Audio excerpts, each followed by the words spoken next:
আগেভাগে শিলং যাবে বাংলাদেশ দল।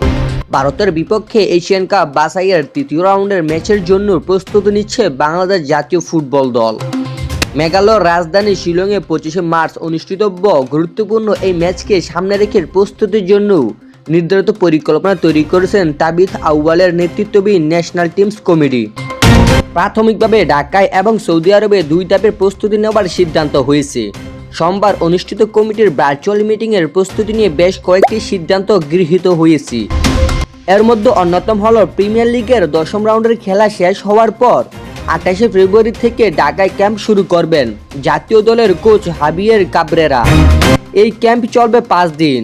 পরে দলকে ছোট করে সৌদি আরবে নিবিড় অনুশীলনের জন্য পাঠানো হবে। সৌদি আরবে 5 থেকে 17 মার্চ পর্যন্ত শেষ মুহূর্তের প্রস্তুতি নেওয়ার পরিকল্পনা রয়েছে। এরপর 20 অথবা 21শে মার্চ পুরো দল হামজা চৌধুরী সহ শিলংয়ের উদ্দেশ্যে রওনা দেবে। পথে কলকাতায় কয়েক ঘন্টার যাত্রাবিরতি শেষে দল সরাসরি শিলংয়ে পৌঁছাবে। সেখানকার পরিবেশের সঙ্গে মানিয়ে নিতে আগেভাগে শিলংয়ে যাওয়ার পরিকল্পনা করা হয়েছে। জাতীয় দলের প্রধান কোচ হাবিয়ের কাবরেরা ইতিমধ্যে 38 জনের প্রাথমিক স্কোয়াড ঘোষণা করেছেন। দলের ম্যানেজার হিসেবে দায়িত্ব পালন করবেন আমির খান, যিনি আগের মতোই দায়িত্বে থাকছেন।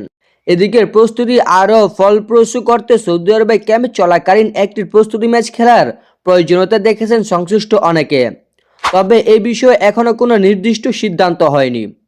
এর প্রসঙ্গে দলের ম্যানেজার আমির খান জানিয়েছেন, ভারত ম্যাচের জন্য প্রস্তুতি পুরোপুরি ঠিকভাবে নেওয়া হচ্ছে।